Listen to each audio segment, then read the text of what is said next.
What's up, fam, man? I'm not even going to hold y'all, man. I couldn't see the last play because my stream cut out.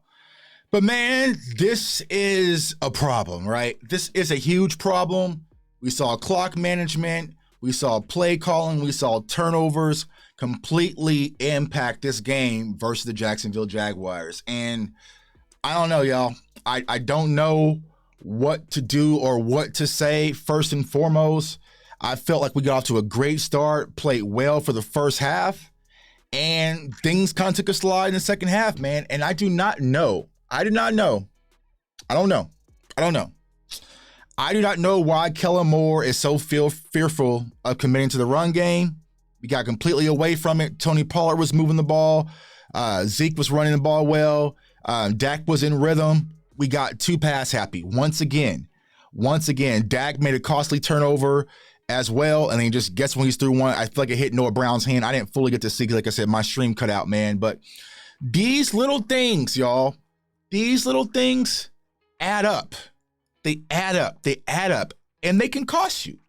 They can cost you games versus a team. Granted, the Jaguars are playing well, but this game should have been done.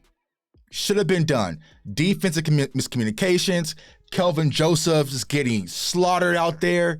Like, these are the little things that championship teams, you got to have taken care of, right? We got a favor from Trevor Lawrence. He fumbled the ball. Micah Parsons did a great effort. Jaron Curse, great effort. They had 3 timeouts, and you decide on third down to take a deep shot to allow them to hold on to their timeout. You can't do it. The Cowboys were backed up on the goal line due to Turpin getting stopped. And you want to come out and do max protect? I don't know, y'all. So, like I said, overall, a good game for the Jaguars, man. I mean, Trevor Lawrence, he found his rhythm. All the things that we talked about in the scouting report and the pregame show, like they did, right? They did. Doug Peterson has these guys playing well. But you gave them the game, period. You gave them the game, and you can't do that. You can't do that versus good teams, right? You can't. You can't make these costly mistakes. Our wide receiver core, Noah Brown, was playing well. Ball hit him right in the hand. Pick 6, game over. So, we have a lot to fix, y'all. We have a lot to fix. I know people talking about Eagles this and playoffs this and all. We have to focus on right now because I'll say this, y'all. We have to clean a lot of things up. We really do. We really have to clean a lot of things up. We were up by 17 points. And those mental lapses clearly cost us the game. Tony Pollard was doing whatever he wanted. Zeke was having a great day. Offensive line, I feel like they played well for the most part. Like I said, Dak was in rhythm. CeeDee Lamb was having a big day.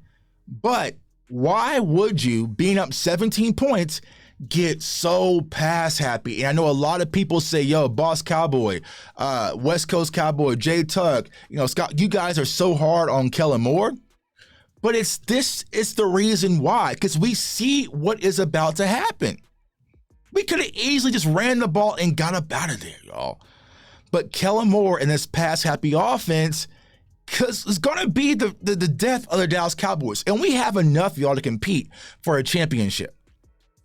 But this pass-happy offense, man, it's just a recipe for disaster. And it's very unfortunate because I felt like even though the Cowboys didn't deserve to win, they did the first half, not the second half, right? They did everything to do to get the ball back and put them in a winning position. And then on third down, you take a deep shot, stop the clock, let them save a timeout. You were already up by 3, right? You're already up by 3. So pretty much you could play with the clock on your side.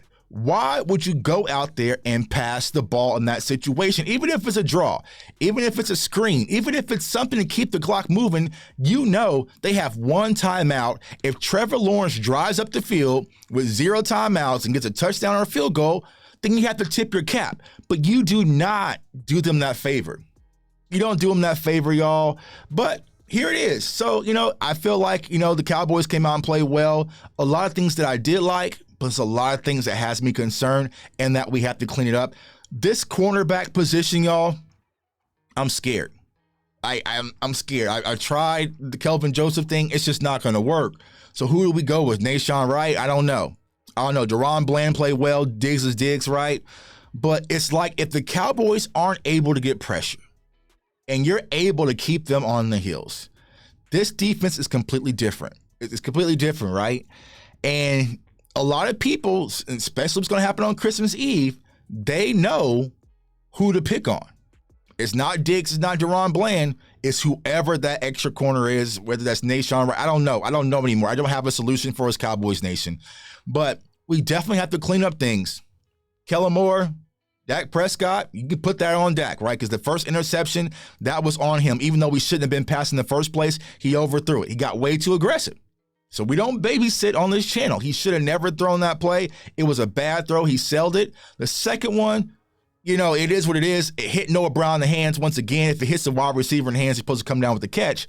But those costly things can happen, and the Dallas Cowboys lose versus the Jacksonville Jaguars on the road, man. It's just frustrating. So now it's like, all right, man, the division's pretty much out the window.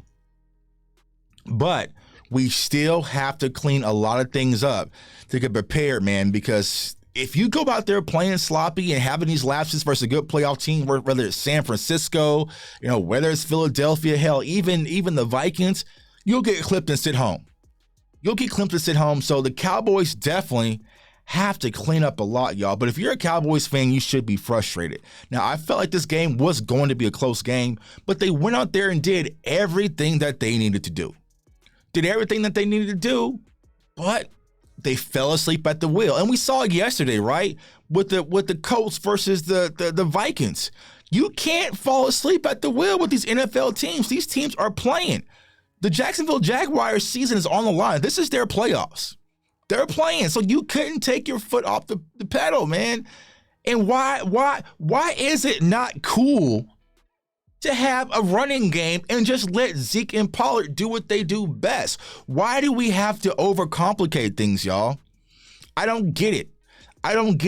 If the Dallas Cowboys want to be this pass-heavy, explosive, down-the-field offense and Dak's going to be throwing all over the place, then you should have never gotten rid of Amari Cooper, period. If that's the identity of this team is in the air, you keep that as your strength. You don't water it down and still want that to be your focus. Right now, the strength of our team is playing power-heavy football, getting behind that massive offensive line. Tyron Smith played well. Getting behind that massive offensive line with your best running back duo in the NFL, simplifying things and getting wins. It's just as exciting. Time of possession in the first half.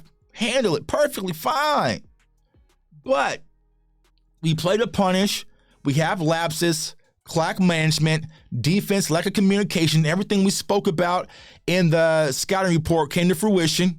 Lack of communication, crossing route, meshing routes, lack of communication. And it costs us, man. So it's your boy J Tuck. Comment, like, subscribe.